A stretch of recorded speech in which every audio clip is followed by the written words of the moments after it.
When I see these things, I gotta take it with a grain of salt because I know how society is. I've seen this movie before. Now, this feels like a shakedown. I'm not saying it is a shakedown. Obviously, we gotta wait until the evidence and all that come out. But in my gut feeling, it feels like a shakedown. This feels like Deshaun Watson all over again. You know what I mean? And funny enough, it's the same lawyer too that the accuser's using. So to me, this just feels like a shakedown. But without further ado, I'm gonna play what this young lady has to say, and then we gonna get back to it. By the way, the video is like 9 minutes long, but I'm not skipping anything. We gonna break this thing down. So let's hear what she got to say. And he was controlling. He was domineering.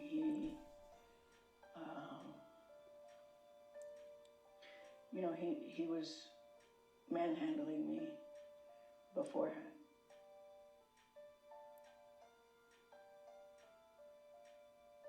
We met in actually the press room at the Broncos, April of 2002. And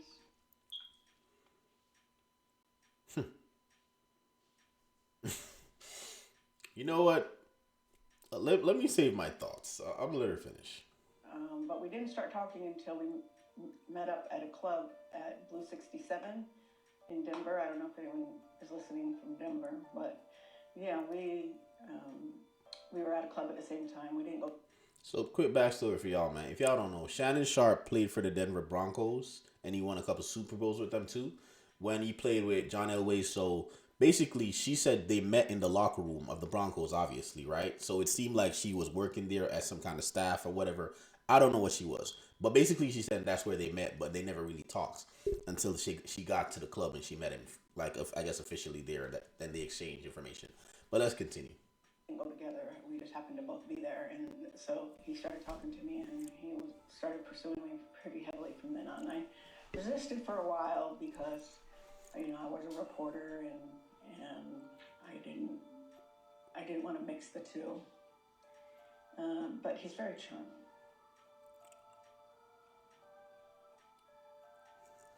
And we dated until the 2010 incident, and then it came to an abrupt end because I wanted,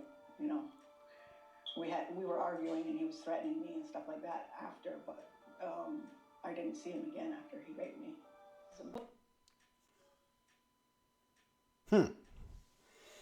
So it seems to me that, okay, so she's saying he raped her, right?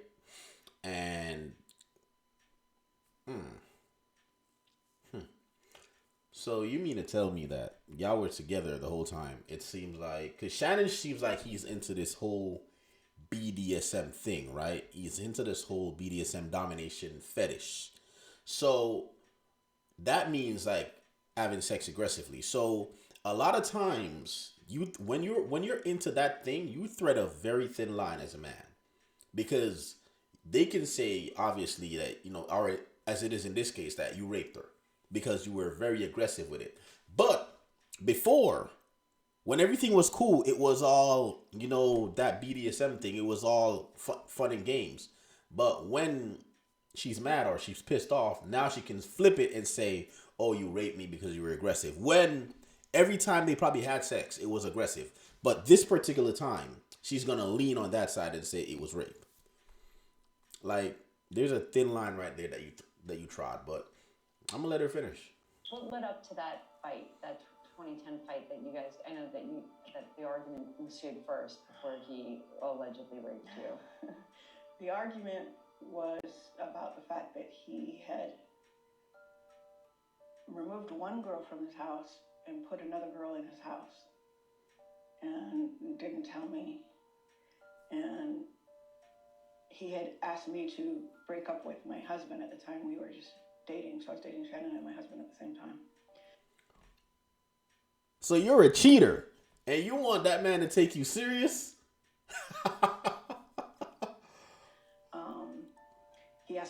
Shannon asked me to break up with my husband, and I don't recall for sure, but I think I did. You don't recall for sure? That's sign number one. That's a red flag. so How can you break up with your husband? That's a pivotal time in your life. How can you not remember if you broke up with your husband or not? That don't make no sense. Nah, something's amiss right here. I think she's lying straight up. But we gonna let her finish. it's like, wait a minute, you want me to be with just you, but you want to move somebody into your house and not even tell me? Red flag number 2. She said that Shannon moved one girl out of his house and moved in another, and now she's upset. Why were you not upset when he had one girl, the first girl in there in the first place? That don't make no sense. So that's a deal breaker? So he had one girl living with, you were cool with that girl living there, but he got a new, you know what? Maybe that girl was Shannon's ex, and maybe, just playing devil's advocate here, maybe that girl was Shannon's ex, and maybe he started talking to her after, so he moved in a new girl that he met after, before he moved in her. Maybe that's why she's mad. I could see that. So I'm gonna let her continue. So that's what it's coming from. He's not a faithful person, so I wasn't going to be faithful to a non-faithful person. It just doesn't work that way. You were married when you started dating Shannon. What the hell are you talking about him being unfaithful? If anything, you're worse than Shannon, because Shannon was single. You were married. You disrespected your husband and disrespected all your vows by dating Shannon. And now you want to call him a cheater? Get the fuck out of here. Not for me anyway. Can you tell us just broadly, I know it's probably painful to relive the situation, but can you tell us generally what happened that day? It was fighting, and usually we fought on the phone and not in person. So it was the biggest argument that we ever got in. And he was controlling, he was domineering, he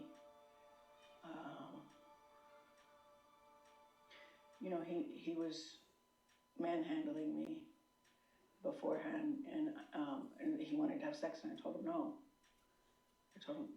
Because you gave it to somebody else. I didn't only tell him no, I told him why.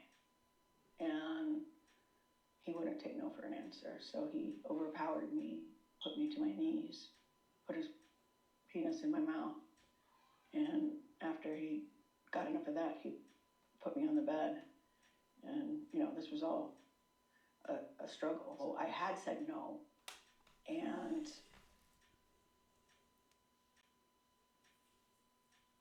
I said no even though I was thinking that, and so it was the hardest.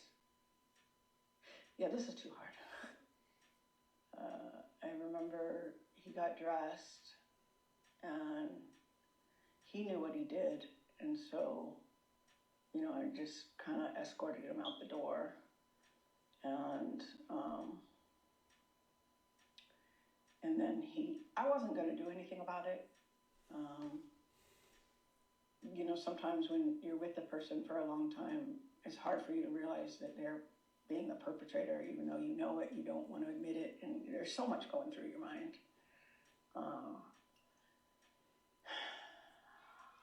But then he started coming at me. If I tell anybody, he'll use everybody he knows to destroy me, which he basically has. And then he started making other threats against my life, he just was so worried that it would get out, and I wasn't going to do anything. But I just want to say these are some very, very, very serious accusations. These are not light accusations. If any of this can be proven, Shannon will be in a boatload of trouble.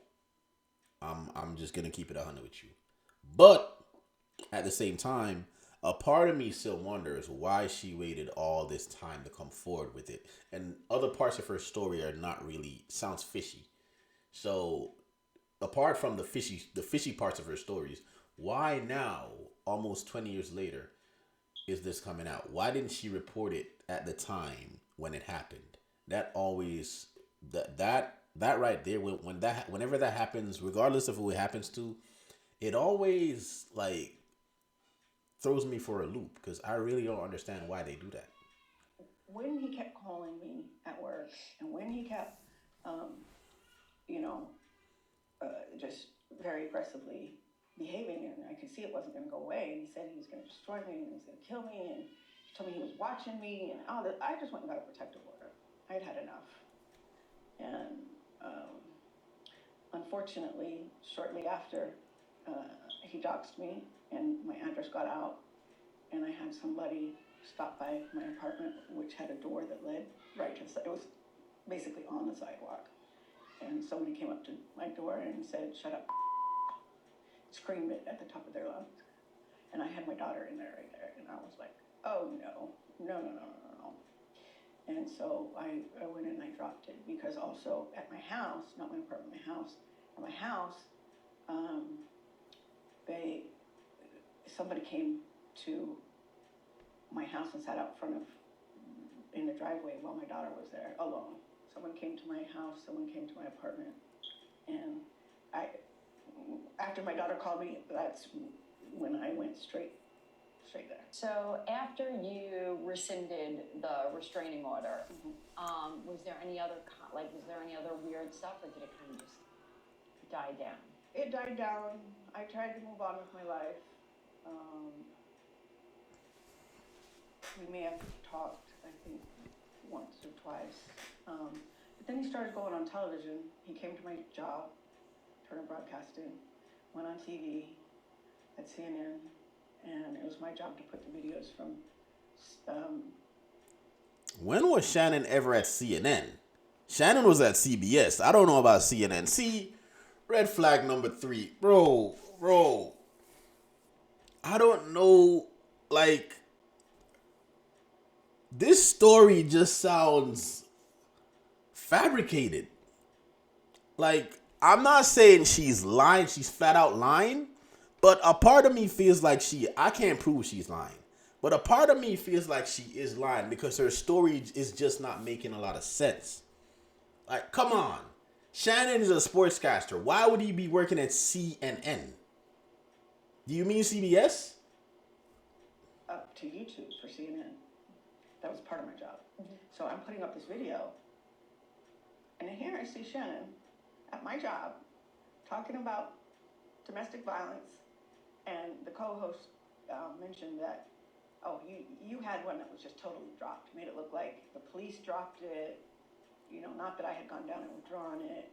It created a picture that wasn't accurate, and that was a very hostile work environment. I'm going to ask something that might be a little sensitive or might sound insensitive, I should say. But I'm going to go ahead and ask it because it's a question that I'm sure people are wondering. Why didn't you file a police report when he raped you? Because I was scared for my life. He said he would use it. Everybody he knows, and he knows lots of police officers. So I didn't know that if I went down there that would be one of the people that he knows. Atlanta has a problem with corruption down there. And I was too scared to go to the police. Because when this happens, you're in a trauma mindset.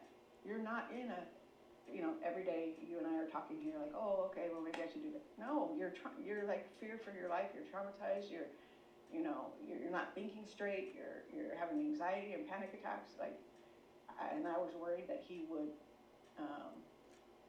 get a hold of this police officer, and who knows what would happen. And so it was just a decision, and it's a decision a lot of rape victims make, to not go to the police.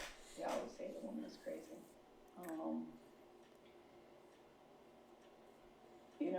Hey, I might be at this point after everything. See, what's going on here is that she said she was scared. She told us the reason why she was scared.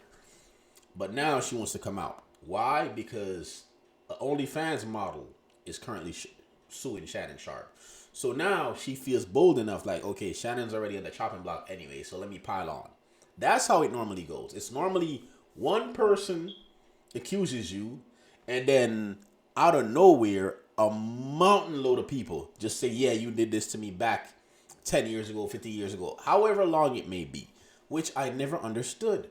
Because I'm like, if somebody hurt you that bad, why wait 20 years after to sue them? Or why wait 20 years after to report it? Maybe I'm just ignorant. Maybe if I were a woman, I would understand. You know what I'm saying? Just playing devil's advocate. But for me, I cannot get that. I don't get that. If somebody did something to me that was really bad, I'm reporting it right away. I ain't waiting for shit.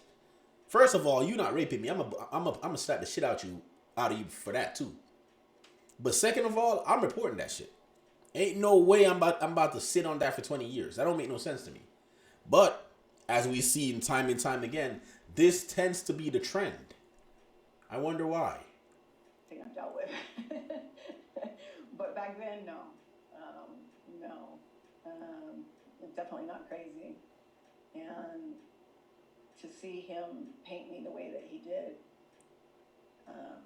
How did Shannon paint this lady? I've never heard Shannon mention this lady's name a day in my life. So, or maybe he said things that I don't know. Who knows? First off, I'm not somebody crawling out of the woodwork to talk about my connection with him like he insinuated in his statement.